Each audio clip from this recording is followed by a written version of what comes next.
Bonjour à tous, pour cette première étape de la région Est, nous partons à la découverte du restaurant L'Épicurien et de son chef Nicolas Greul.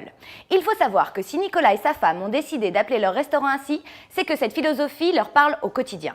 J'ajouterai même que si notre chef est à l'aise en cuisine, il l'est également lorsqu'il s'agit de parler œnologie. Vous ne serez donc pas surpris de voir arriver Nicolas à votre table pour vous conseiller l'un des 300 vins qui se trouvent à leur carte.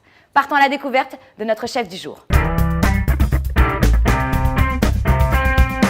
Bonjour Nicolas. Bonjour. Merci de nous accueillir au sein de ton restaurant L'Épicurien.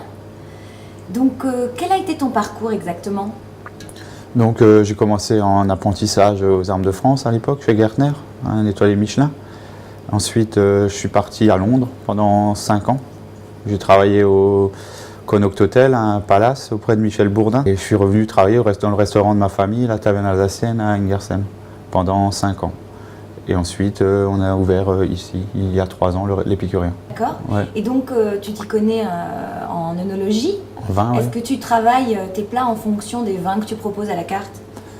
Ou souvent, je modifie au dernier moment certains plats pour qu'ils aillent avec certains vins. Merci beaucoup Nicolas Voilà. pour tes réponses.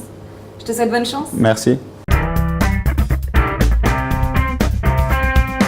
Ça y est, nous y sommes. La cuisine de l'Épicurien. Notre chef va utiliser le risetti et la sauce pesto verde panzani. Il ne me reste plus qu'une chose à faire. Nicolas, je te rends ta cuisine. Je te souhaite bonne chance. Nous allons envoyer le chronomètre. D'accord, pas de C'est problème. parti ? C'est parti.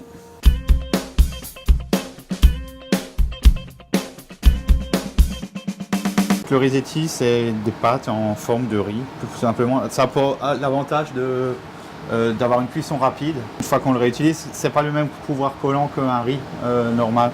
C'est vraiment un produit qui est assez intéressant. Et à ça t'a utiliser. inspiré alors? Voilà, c'est ça.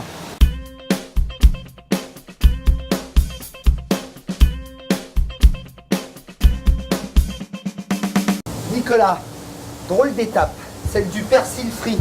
Ouais. Ça consiste en quoi le persil frit? Le persil frit, la plupart du temps, on prend du frisé qu'on fait frire à la friteuse, mais ça donne quelque chose d'assez gras. Et là, l'intérêt, grand goût, hein. Sans grand goût, ouais. Et là, l'intérêt, c'est le persil plat qui a plus de goût, de le faire frire. Mais pour qu'il garde bien sa forme, on le fait frire au micro-ondes. Donc là, on est d'accord Nicolas, tu as tout cuit à la dernière minute. Oui, pour être le plus juste, on va dire, dans les cuissons. Sans perdre un instant, le jury s'apprête à déguster. Étape alsacienne aujourd'hui avec un jeune chef propriétaire tout aussi passionné par ses fourneaux que par ses jolis flacons. On va pas s'en plaindre. La recette, on a affaire à des risetti. C'est la première fois qu'on travaille ce produit sur le périple et c'est intéressant parce que le chef a travaillé ses risetti justement à la manière d'une page blanche. Ce qu'on appelle ces recettes fondamentales que l'on peut décliner, varier à l'envie, comme un risotto ou comme un carpaccio. Ici, le risetti, il est travaillé avec un jus de moule, il est parfumé aussi avec le pesto, et puis il est structuré avec des Saint-Jacques juste snackés, idem pour les gambas. Mais on pourrait très bien imaginer ce même risetti à mi-pente du risotto et de la chaudrée, travaillé avec d'autres produits, d'autres parfums. Ça, ce côté habile, futé, réfléchi en manière bistrotière, c'est très malin. Pour l'exécution, la maîtrise et la mise en place, c'est une autre histoire. On ne vous en dit pas plus, vous connaissez le refrain, secret de jury.